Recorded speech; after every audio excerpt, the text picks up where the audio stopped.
Hi there. When you may remember that you saw Richard from Keto Pro a little while ago, and he was such a good guest. I've got him back today, and we're going to rifle through some questions. So, hi there, Richard. Hey there, Stephen. How are you doing? You okay? I'm doing good. That was a great interview a couple of weeks ago. I really enjoyed that. One of the questions I didn't really pick up on, and I should do because it's unusual to get a supplement supplier manufacturer on the podcast. So I'd really just like to ask you a little bit about the supplements, if that's okay. So basically, what is your role as a supplement supplier?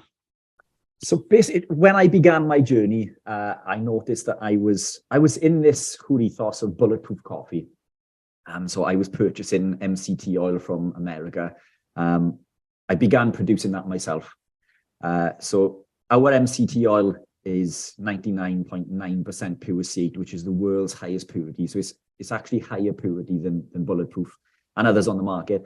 And then we went into powders and things. But the ethos behind this was I wanted products for me. So everything that I've produced under the brand Keto Pro, I produced for me to use personally. Now, you don't need any supplements to be keto or carnivore. But these are classed as foods. MCT oil is one of the healthiest oils that we can use on the planet. C8 in particular is sent straight to the liver through the hepatic portal vein and instantly converted into beta hydroxybutyrate. And this has been shown to increase brain function, heart function, liver and kidney function. It's been shown to increase endogenous ketone production, whether you are ketogenic or not. So there's lots of health benefits. And this is the most antimicrobial substance available without a doctor's prescription. Lots of benefits to MCTs. And that's where we began with the journey. And then I went further down the rabbit hole in regards to collagens, type 1 and 3, proteins. We produced exogenous ketones, electrolytes, which I think are heavily devoid within the low-carb keto carnivore community. Salt is a fantastic source, pink Himalayan Celtic sea salt. But we produced a range of electrolytes, which we believe to be the best in the market. But my ethos behind it was pure, clean products, devoid of all of the nasties that exist anywhere else, within the world. Our products are multi-award winning. But even when it comes down to the protein, I always say to people, protein is a fantastic supplement to take if you are on the go, or if you don't have time to pop a steak in the pan. But the best source of nutrients on the planet are animal proteins. So get your protein from your food, get it from the steak, the eggs, get it from your animal proteins.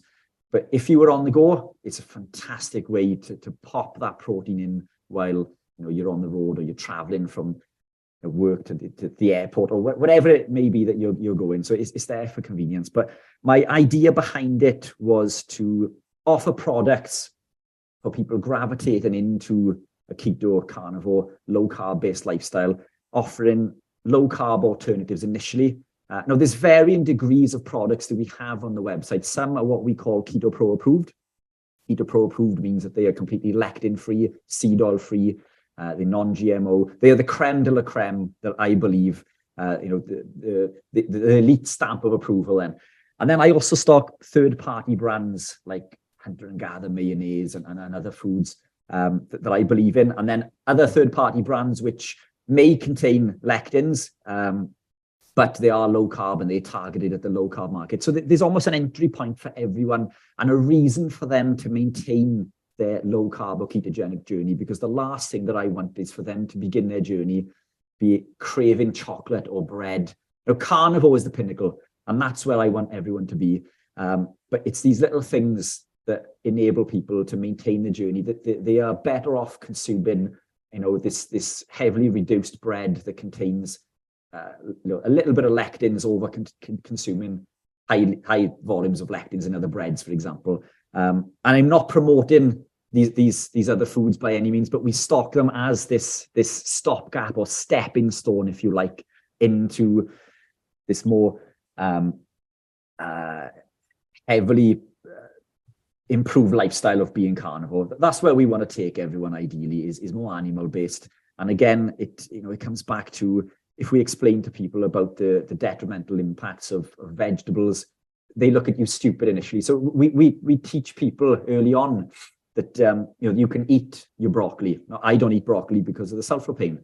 That's something we can talk about a little later date if you like to. But I don't consume veg at all for phytoalexins, the plant toxins that they contain. But if you were to tell someone on the high street that these foods are detrimental to their health, then they are immediately going to walk out the door and not begin their journey. So I try to have an offering for everyone on their journey, regardless of what point they are along their journey. Good answer.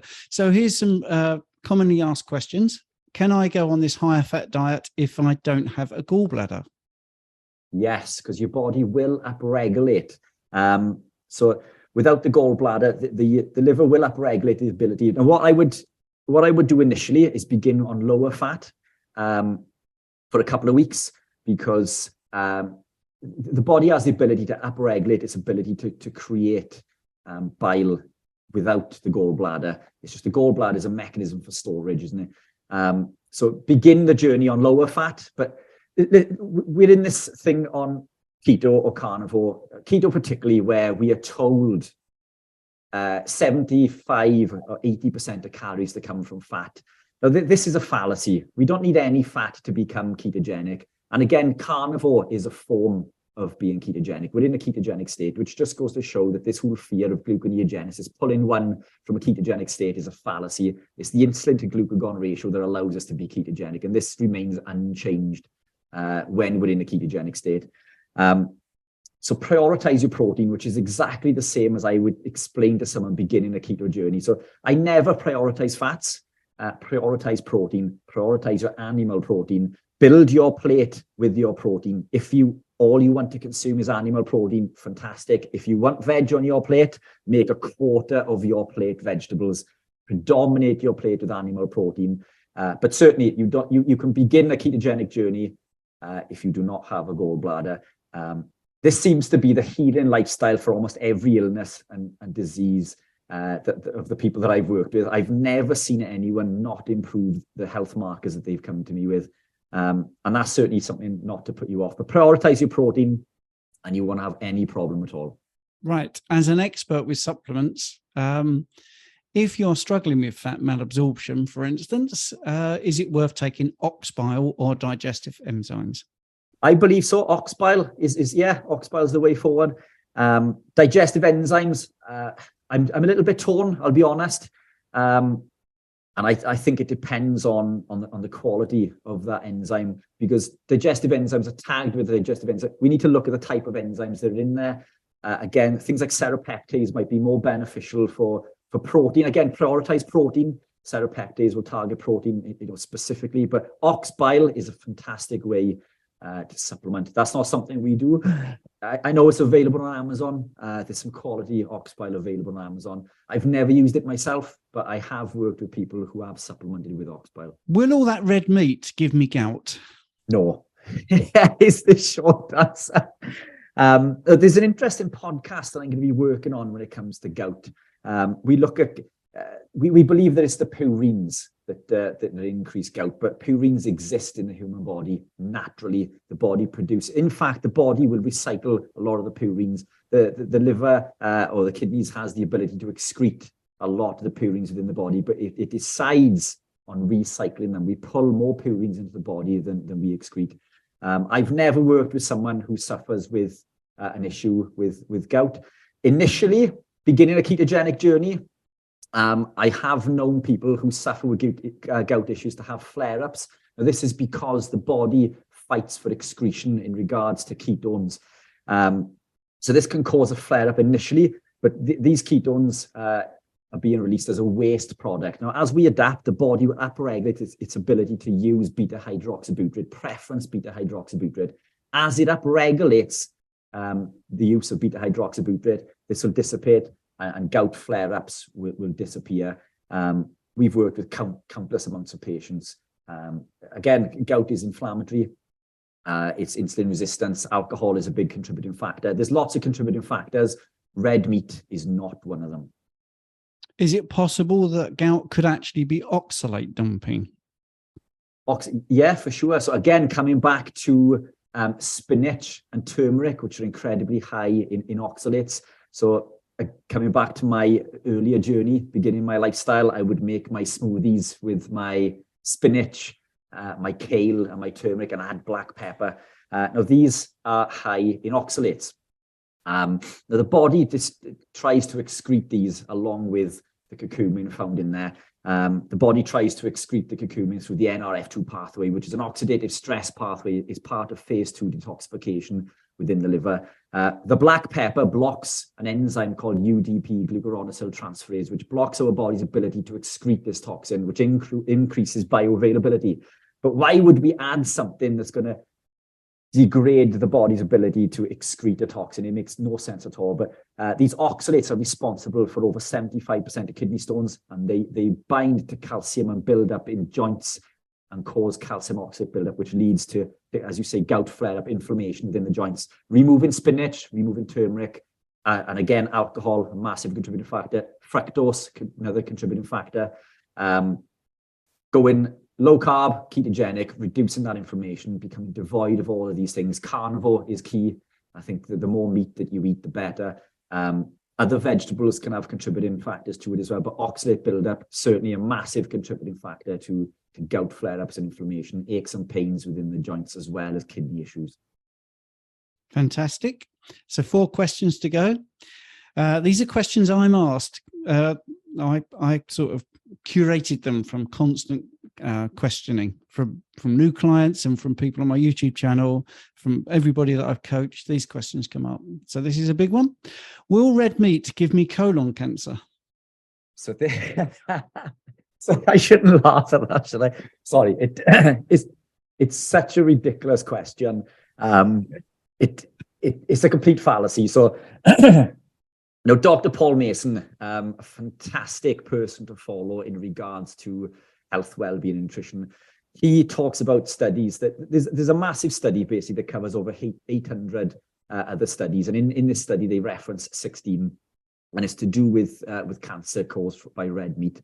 The long and the short of it is 0 of these studies actually caused any cancer whatsoever, and it comes back to what you said earlier in regards to reading the title on a research paper and coming to a conclusion that has no weight in regards to the results of that study. What they are saying in the conclusion bears no resemblance to the actual results found within that study. Now, by memory, obviously check this out, but Paul Mason goes through these 12 studies. He breaks them down. Many of these studies were done on rabbits, for example, and fed red meat. Now, rabbits are herbivores. If you feed a species that is not used to consuming a certain product, it's obviously going to cause issues. So we can discount this study. There was others done on rats who were fed red meat and injected with carcinogens, and then they blamed that, these are cancer-causing chemicals, and they blamed the cancer on the red meat and not the carcinogens that they were injected. Many of the other studies were done on groups of people who were classed as meat eaters. Now, to be classed as a meat eater, if you eat a pizza, you are a meat eater because there may be meat on your pizza. Never mind the fact that this pizza is high in oxidized omega-6 and grains and other cancer-causing chemicals. We'll blame it on the meat that may be in there. Other studies were carried out on people who were actively drinking, Coca-Cola, for example, fizzy drinks, as well as eating fast foods. And I believe that, there was one in the study that showed some correlation. So out of these 800 studies, only one of these studies bared any correlation. And again, correlation. But this study, and they were all epidemiology studies as well by memory, but this one study was carried out by the Seventh-day Adventists of America, who are a religious group who advocate for a vegan lifestyle. But even they admitted within the study that some of these people were already diabetic and consumed other foods. We can't compare a meat diet to a vegan or vegetarian diet unless we are exclusively looking at someone who consumes meat, because these meat eaters are consuming other foods. They are consuming these grains, they're consuming these pizzas, they're consuming these oxidized omega-6s. There are much more contributing factors going on to this. If you were to look at a meat eater, you would see that they are some of the healthiest people on the planet. Now, two of the patients that I've worked with came to me with cancer. Both had failed chemotherapy.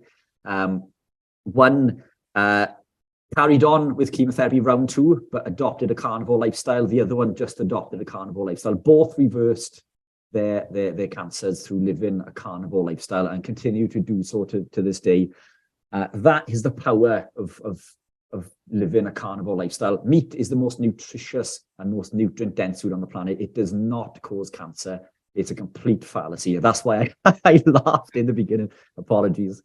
Yeah, no, that's fine. I'm asking the questions. Doesn't mean I believe the question, by the way. So yes, so we got a couple to go. So you might laugh at this one. Will all that fat give me diabetes? Not at all. Not at all. So there are dangerous fats that we can consume, but they are not the fats that we are told. So let's look at what diabetes is. Diabetes is insulin resistance. Now, as a society, most of us are insulin resistant. You only need to look outside of your door or go to the local high street, and you will see that the average person is overweight. Now, one of the main signs of insulin resistance is central adiposity or fat around the midsection.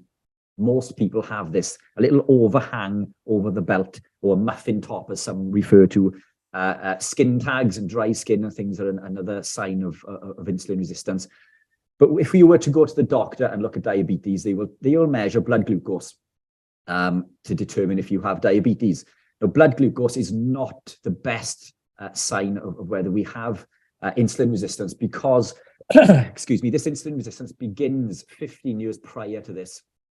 Insulin resistance begins over time. So basically the pancreas releases insulin to drive this glucose into the cells. Now, the pancreas will upregulate the amount of insulin that it's releasing in order to keep this glucose down, keep it in check. So when your doctor is measuring blood glucose, they are seeing this stable blood glucose, but behind the scene, this insulin is being elevated beyond belief until it gets to a point where it can no longer upregulate the amount of insulin that is released.